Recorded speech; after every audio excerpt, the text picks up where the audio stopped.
Gödel's first incompleteness theorem from 1931. He showed that there's a sentence in mathematics that's such that if the system is consistent, that sentence is not a theorem, nor is it not a theorem. So what it means is there's a blind spot, if you like. There's a sentence in mathematics that just cannot be derived either way from mathematics. If it's consistent. If it's not consistent, then fine, all bets are off, but that's bad news for another reason, right?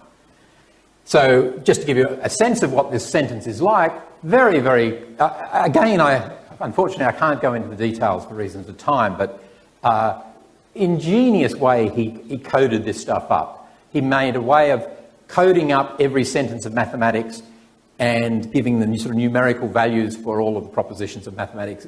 Incredibly non-trivial, used for all sorts of reasons all over the place in computing mathematics elsewhere. Very ingenious, often skipped over as, oh yeah, of course you just give a name to everything, but you've got infinitely many of them. You've got to be very careful about how you assign the names.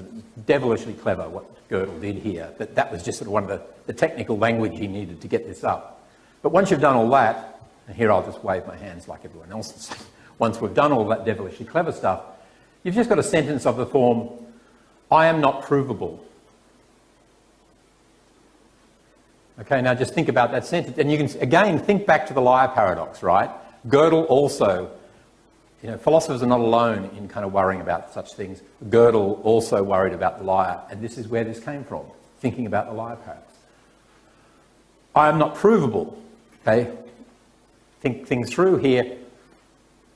What if it's provable? Well, then it must be false because it says it's not provable. So that's an inconsistency in the system. So if you can derive that sentence, if you can prove that sentence, your system's inconsistent. On the other hand, what if it's not provable? Well, then what it says is true. It's clearly true, but not provable. That's the only option left standing here, right? This sentence is true but not provable in the system, if the system is consistent. Second problem for Hilbert, Gödel's second incompleteness theorem. He showed that no consistent system can prove its own consistency.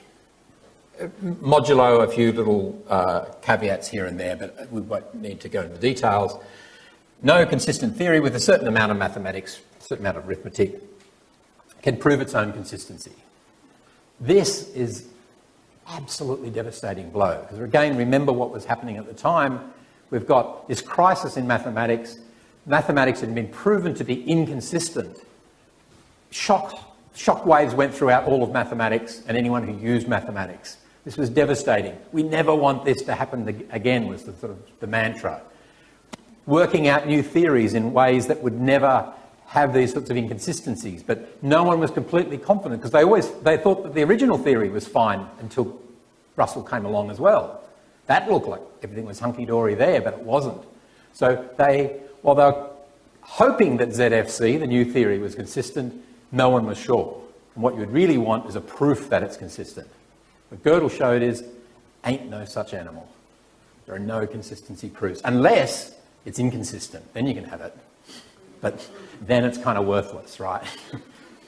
So basic idea, I won't dwell on this, but the basic idea is if T is consistent, then G is not derivable in T.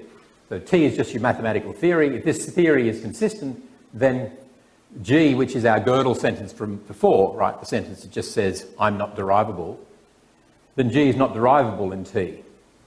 And you can show, I won't bother with it, it's leave it as a homework exercise if you like, that given the previous incompleteness theorem, if you could have a consistency proof of T, then you'd be able to derive the Gödel sentence. But we've already shown that you cannot derive the Gödel sentence.